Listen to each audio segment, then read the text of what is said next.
Paulo responde questões acerca do casamento. Lição 11, classe de jovens. A paz de Cristo para todos e todas. Sejam muito bem-vindos ao canal Denis Pereira Oficial para mais uma aula preparatória da Escola Dominical. Eu sou o diácono Denis Pereira, da Assembleia de Deus em Campinas, São Paulo, presidida pelo pastor Paulo Freire. É um prazer estar de volta aqui com vocês para mais um tempo, mais uma conversa, mais alguns comentários sobre esta tão importante lição da Escola Dominical. Não está inscrito no canal ainda? Inscreva-se, ative o sino de notificações, tá certo?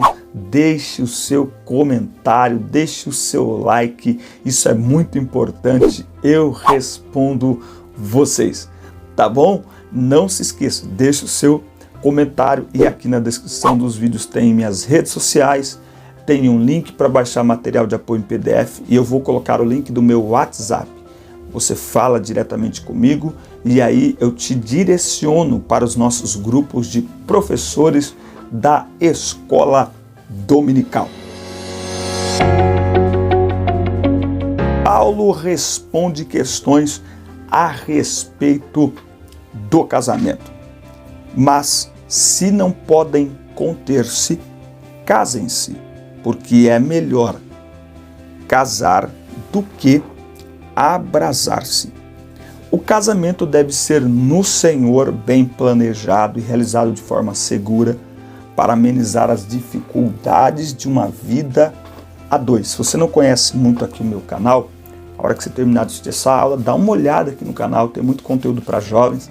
E nos comentários, se você lidera, com certeza tem muitas perguntas que os jovens fazem a vocês, mande aqui para nós nos comentários, vai ser um prazer responder, tanto no próprio comentário, quanto fazer um vídeo aí respondendo, tá bom? Os membros da igreja em Corinto tinham muitas dúvidas a respeito de várias coisas, inclusive a respeito do casamento e da castidade. Lembrando que Corinto era uma cidade metropolitana, e Corinto era uma cidade onde a imoralidade sexual era o estilo de vida daquele povo. Por isso que nesta carta que Paulo fala mais sobre questões sexuais. E falando aí aos jovens, gostaria de dizer a você que lidera jovens, a você que pastoreia jovens, fale sobre sexualidade com esta geração. Não percam tanto tempo falando sobre os desvios da sexualidade, homem com homem, mulher com mulher. Estes são os desvios. Nós devemos acender a luz, falar daquilo que Deus abençoa. É muito engraçado isso. Quando é para falar de homem e mulher, a gente é cheio de pudores. Melhor não falar isso. Ué, e por que quando é para falar daquilo que discordamos, a gente faz seminário, cerimônia não, né? A gente faz seminário, faz palestra. Ué, para falar do que é contrário à palavra, a gente investe tempo, dinheiro e fala. E para falar daquilo que a palavra ensina, mas será que não é tão óbvio assim? Não é tão óbvio assim, principalmente no tempo que nós estamos vivendo, é preciso falar. Eu falo tranquilamente sobre estes assuntos porque desde muito cedo eu fiz da minha liderança uma plataforma para conversar com jovens sobre estes assuntos, numa roda de conversa, perguntas e respostas nos papeizinhos, tá certo? Então, pega esta indicação aqui desse jovem professor, fale sobre esse assunto, leia sobre esse assunto, estude sobre esse assunto, porque se nós não os orientarmos de acordo com a palavra de Deus, o mundo está aí para ensiná-los. E aí depois nós ficamos fazendo o quê? Só catando os cacos. Então a gente tem que parar, irmão, de reagir nesta área. A gente fica esperando, o negócio ficar feio para a gente ir lá como um bombeiro apagar a chama. Não, a gente tem que propor a discussão de forma bíblica, de forma centrada na palavra de Deus, até para eles entenderem que isso é uma bênção que Deus tem para os jovens, para o homem, para a mulher, dentro do casamento, que eles não estão perdendo nada em esperar, porque em breve eles poderão desfrutar de tudo isso. Muito bem, Paulo recomenda o casamento como um projeto de Deus e algo bom. Agora tem algumas regras, não é? Para que o casamento seja benéfico para a vida espiritual do casal e das famílias envolvidas, tá? Então o casamento é bom. Tópico 1, casar é bom, é bom, é bom, é bom. O relacionamento sexual é para o casamento heterossexual e monogâmico, tá? A igreja em Corinto havia se tornado uma das maiores daquela região e os padrões morais dos novos convertidos era bem diferente do estilo de vida das outras pessoas que moravam na cidade. Por isso, veio ali algumas dúvidas que precisavam ser esclarecidas, tá? Então, tinha ensinamentos com tendências gnósticas que consideravam o corpo completamente mau. Lembra, no gnosticismo, a matéria, aquilo que é físico, a matéria, é completamente má. Então, para o gnosticismo não tem essa ideia de você fazer alguma coisa para se santificar. Não, por quê? Porque não há nada que você faça que santifique o corpo, porque o corpo é mau, não é? Então isso era um extremo. Então Paulo escreve essa carta, esse texto especificamente, para responder sobre este comportamento. O cristão pode se abster do relacionamento sexual no casamento? Não é? Então são dois extremos. O primeiro é relações sexuais libertinas, né? Sem qualquer tipo de controle, sem qualquer tipo de parâmetro.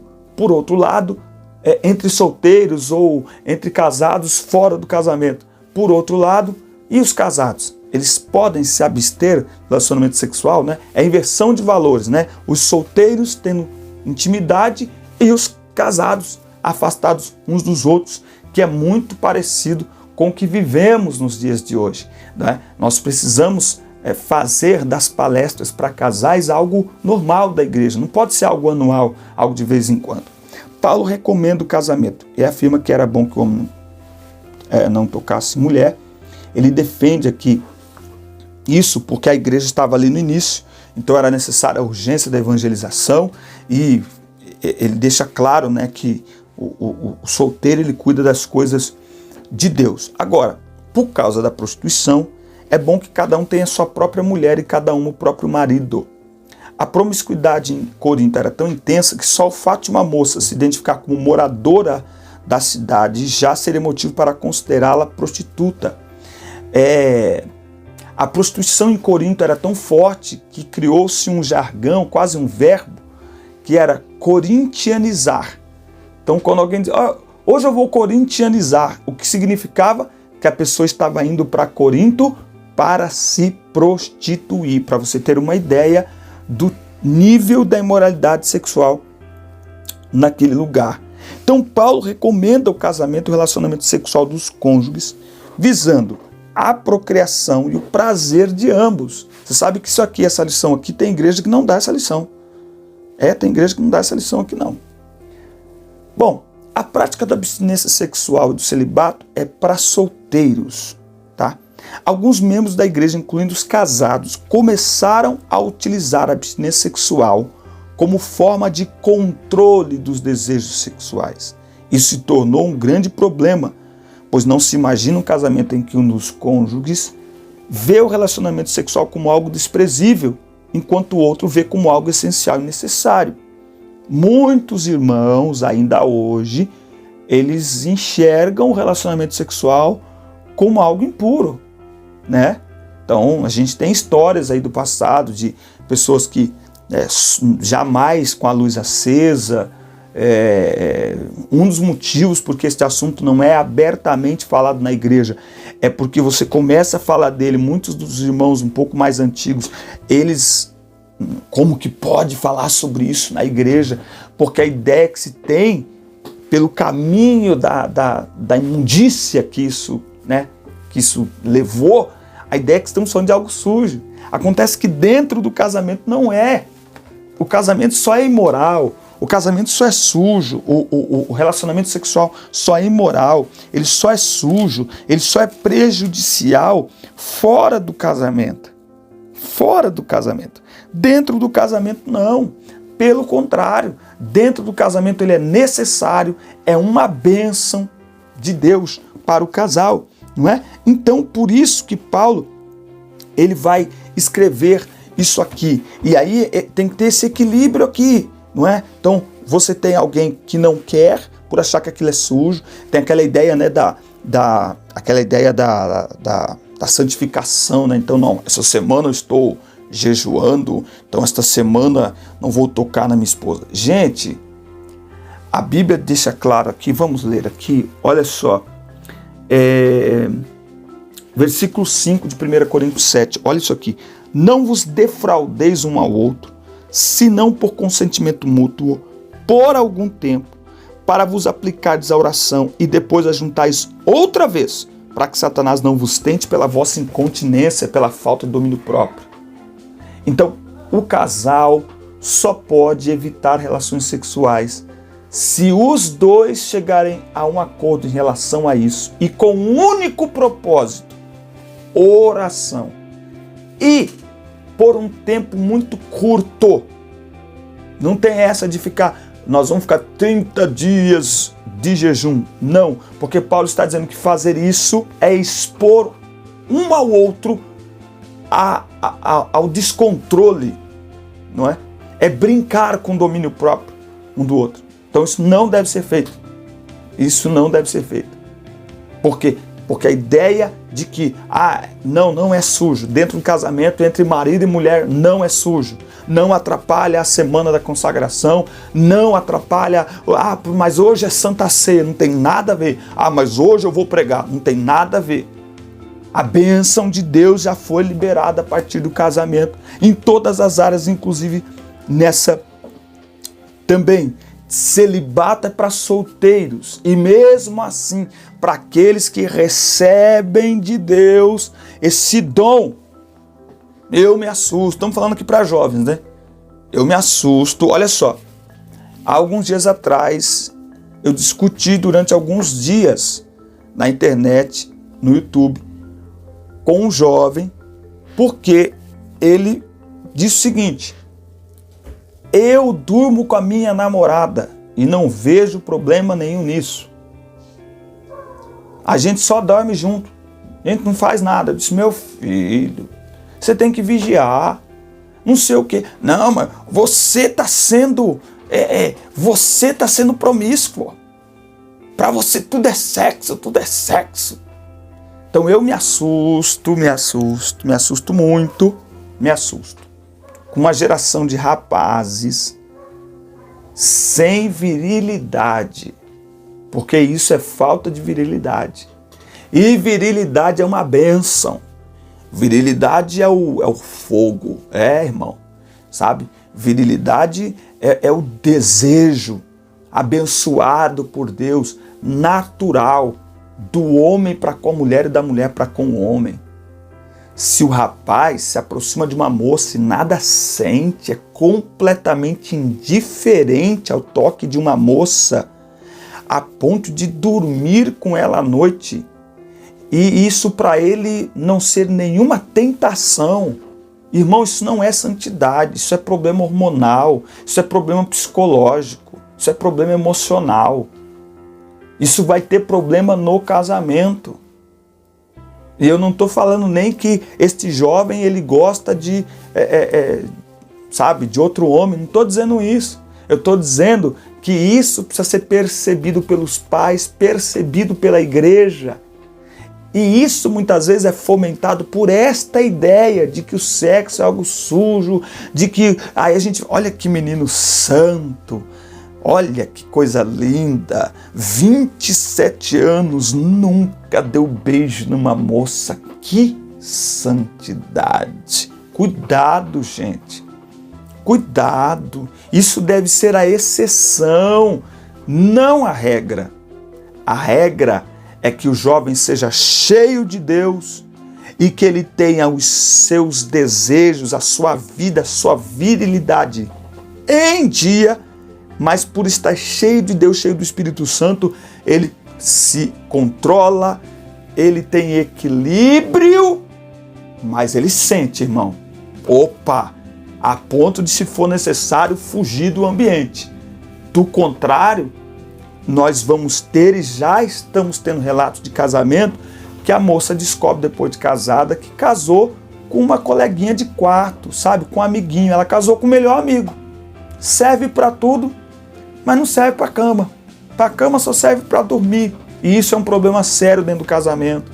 Muitos casamentos novos chegando ao fim rapidamente, com 6 meses, 1 ano. Por quê? Porque não há procura. E aí a mulher vai se sentindo desprezada. Eu vou fazer corte dessa parte do vídeo aqui e vou postar aqui direto. Fazia tempo que eu queria falar sobre isso. Aí a moça que orou a Deus, que pediu a Deus, ela se sente desprezada. Por quê? Porque o marido não tem qualquer desejo por ela. O marido é completamente indiferente a ela.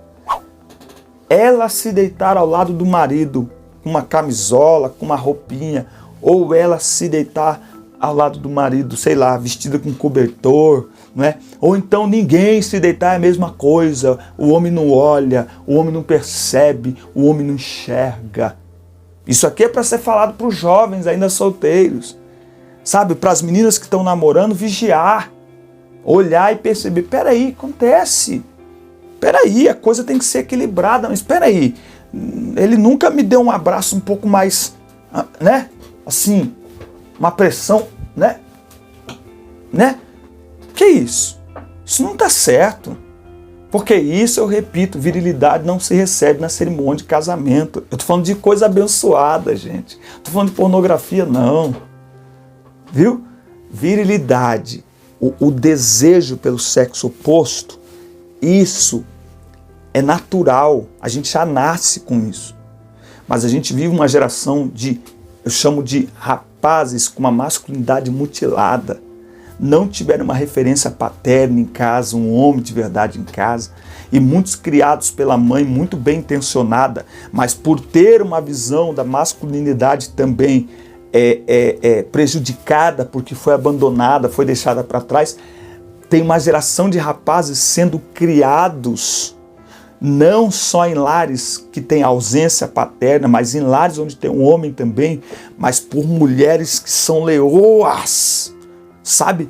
Por mulheres que o marido não pode dar um pio. E está surgindo uma geração de rapazes, estou falando mentira? Comenta aí no vídeo. Está surgindo uma geração de rapazes que a influência maior na vida deles é da mãe. Que eles não têm pulso firme, não têm atitude, não têm virilidade, não tem sangue no olho por uma mulher, irmão. O caba pode ver uma mulher no pelo, ele não sente nada, não mexe com ele. Aí, se olha nas igrejas, dá uma olhada quando levanta os corais de jovens para cantar. Dá uma olhada, irmão. Conversa com as meninas. O culto acaba, as meninas ficam lá na porta da igreja. Cadê os meninos que antigamente chegavam, pediu o telefone? Não era assim que o namoro começava? Pediu o telefone, onde você mora, qual que é o seu nome? Isso não acontece mais. E a gente fica aí falando porque a ideologia de gênero, enquanto nós estamos falando da ideologia de gênero, daquilo que a Bíblia contradiz, nós não estamos percebendo que Satanás está cirandando no nosso arraial e está destruindo dentro da nossa casa aquilo que Deus criou lindo e perfeito. Abra o olho, preste atenção, vamos vigiar e vamos ensinar os nossos jovens que Deus tem bênçãos para eles no casamento, que os desejos sexuais são uma bênção e devem ser preservados para serem saciados no casamento, mas não podem ser negados. Os desejos não podem ser tratados como algo sujo, porque não é. Os desejos não são sujos, porque foi Deus que nos criou com estes desejos. Os desejos são uma bênção de Deus para a nossa vida a dois. Casamento nenhum se sustenta sem que a mulher deseje o marido e sem que o marido deseje a mulher. E isso se admite enquanto solteiro, não é no casamento não. No casamento você dá vazão. No casamento, aí sim, isso, você deixa isso manifestar e aí os dois se entregam um ao outro. Mas enquanto solteiros ainda, você precisa perceber isso. Você precisa analisar isso. Você precisa viver esta experiência. Você precisa notar que está tudo em ordem. Do contrário, precisa de aconselhamento pastoral, quem sabe de aconselhamento psicológico, quem sabe precisa se tratar com um urologista, principalmente os meninos também. Ah, meu Deus do céu. Ai, Jesus. Olha só.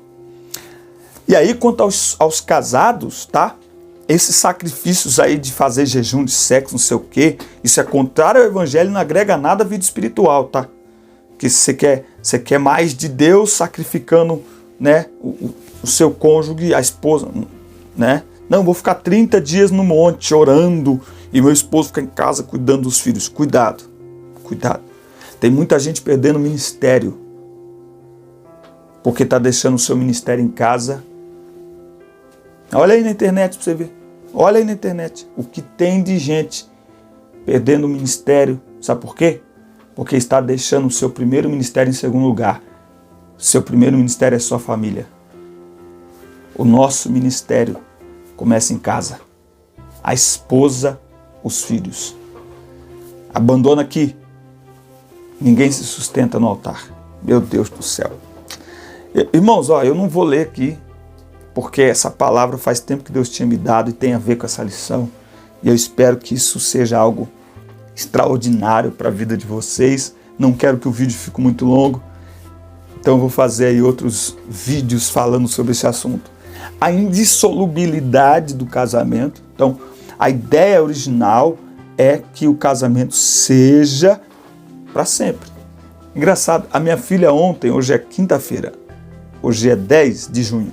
Ontem, dia 9, a minha filha fez 21 anos de idade. E aí eu comentei no meu trabalho com algumas pessoas.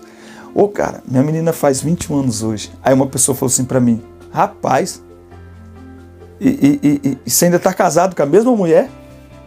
E ele perguntou assim, numa, sabe, tipo, eu, graças a Deus, é até que a morte os separe. Tá? Então a gente não casa para ver se vai dar certo, mas para fazer dar certo. Esta é a ideia original de Deus para o casamento. Aí tem um casamento com descrente antes da conversão. Tá? Neste caso aqui, é uma exceção. Exceção. Apenas se o casal não conseguisse viver pacificamente sua diversidade religiosa. O cônjuge cristão é orientado a preservar o casamento, caso o cônjuge não cristão concorde com sua decisão por Cristo. Do contrário, não é? O judaísmo defendia que a impureza manchava as coisas puras. O apóstolo defende que o cônjuge cristão santifica o não cristão. Então, estar casada com alguém que é um não cristão não é motivo para divórcio. Ok? Agora, se o descrente quiser se separar, o cristão não tem o que fazer. Se chegar num nível que o descrente diga ou é Deus ou é eu, senão eu vou separar, não é? E a irmã fala, não, eu vou seguir Jesus. Ela não tem o que fazer. Ou vice-versa, o marido também. O divórcio não faz parte do plano original de Deus. O divórcio é exceção, não é regra. O problema é que a gente está fazendo da regra a exceção. O divórcio é uma exceção. Exceção. Eu escutei um pastor falar esses dias que para pastorear uma igreja, o pastor não pode ter passado por um divórcio. Gente, perde toda a credibilidade. Não tem como. Tá? Não perde toda a credibilidade. O casamento não deve ser usado como fuga. Vamos gravar um vídeo só falando sobre isso? Tá? Eu vou gravar. O casamento não deve ser usado como fuga, não é? Fuga para solidão, né? Então, tô sozinho, ninguém me quer. Aí acha que qualquer um vai lá e casa. Não, o casamento não é fuga, tá? Não é fuga, vai dar BO esse negócio aí. Também não pode ser usado como fuga da tentação sexual. Então, eu não aguento mais. Então, ou eu caso ou eu peco. Então, cadê? É tu mesmo, vambora. Porque isso não sustenta casamento. Sexo não sustenta casamento. Ele é imprescindível para o casamento, mas ele não sustenta. Ele também não pode ser usado como fuga das dificuldades da vida. Né? Então, a motivação é muito importante. Não pode ser para não ficar sozinho, né? E aí antes só do que mal acompanhado, não pode ser para tentação sexual, porque não funciona assim, né? O jovem imagina que os casados, que da hora. Não, gente, não funciona assim, né? Não é todo dia, não é sempre que a gente quer, não funciona assim, né? E também ele não pode ser usado como uma fuga para as dificuldades da vida, até porque no casamento vai ter mais dificuldade ainda. E aí vocês vão precisar aprender a lidar com essas dificuldades, né? Então, se antes vocês tinham algumas dificuldades, no casamento agora as dificuldades aumentam, em duplicidade as dificuldades, não é? Então é preciso ter maturidade para ter a motivação correta. Nós nos casamos, em primeiro lugar, para que o Senhor seja glorificado, para construirmos uma família e para vivermos este projeto tão lindo que é a família debaixo da bênção do Senhor, até que a morte nos separe, ou até o arrebatamento da igreja. Qualquer outra motivação, ela pode se tornar uma ruptura dessa história. É claro que nós desejamos ter alguém ao nosso lado para compartilhar os momentos, compartilhar a vida, para enfrentar as dificuldades da vida. É claro que nós olhamos para o casamento, sim, como um ambiente da prática sexual, mas isso não pode ser um fim em si mesmo. Isso não pode ser o propósito de um casamento. Estas coisas são frutos, são os resultados de um casamento direcionado por Deus e abençoado pelo Senhor. Amém? Que Deus abençoe a vida de vocês. Um forte abraço. Assista, curta, compartilhe, inscreva-se no canal e até a nossa próxima aula. Deus abençoe.